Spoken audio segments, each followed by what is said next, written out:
நாம் தேவனுடைய பிள்ளைகளாக இருப்பதற்கு முன்பாக நாம் யாருடைய பிள்ளைகளாய் காணப்பட்டோம்? ஒரு காலத்திலே நீங்களும் நானும் கோபாக்கினியினுடைய பிள்ளைகளாய் காணப்பட்டோம். எபேசியர் 2:3. முற்காலத்திலே நீங்களும் நானும் கீழ்ப்படியாமல் பிள்ளைகளாய் காணப்பட்டோம். முற்காலத்தில் நீங்களும் நானும் பிசாசினுடைய பிள்ளைகளாய் காணப்பட்டோம். யோவான் 8:44 இயேசு கிறிஸ்து சொல்றார், நீங்கள் உங்கள் பிதாவாகிய பிசாசினால் உண்டானவர்கள். ரட்சிப்பிற்கு முன்பு நீங்கள் நானும் சாபத்தினுடைய பிள்ளைகளாய் காணப்பட்டோம். 2 பேதுரு 2:14. இதுதான் நம்முடைய நிலை. இப்படிப்பட்ட பிள்ளைகளாக இருந்த உங்களையும் என்னையும் தேவன் தம்முடைய பிள்ளையாக மாற்றினார். எவ்வாறு? பிசாசின் பிள்ளையை தன்னுடைய பிள்ளையாக மாற்றினாரே.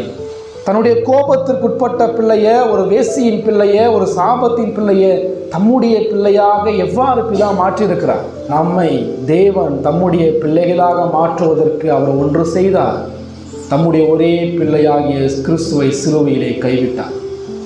கிறிஸ்து சிந்திய இரத்தத்தின் மூலமாய், கிறிஸ்து கைவிடப்பட்டதின் மூலமாய் நீங்கள் நானும் பிதாவினால் கைப்பிடிக்கப்பட்டிருக்கிறோம்.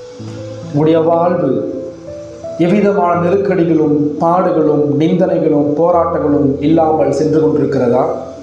சந்தோஷப்படாதிருங்கள். உங்களது பாவத்துக்கான சிற்சையும் தண்டனையும் இன்னும் இல்லாமல் வாழ்ந்து கொண்டிருக்கிறீர்களா? நீங்கள் நினைப்பதெல்லாம் நடந்தேறி கொண்டிருக்கிறபடியினால் உங்களை நீங்களே நம்பிக்கொண்டிருக்கிறீர்களா?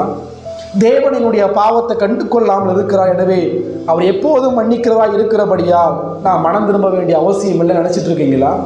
மிகவும் எச்சரிக்கையாயிருங்கள். நீங்கள் வேசியின் பிள்ளைகளாக கூட இருக்கலாம்.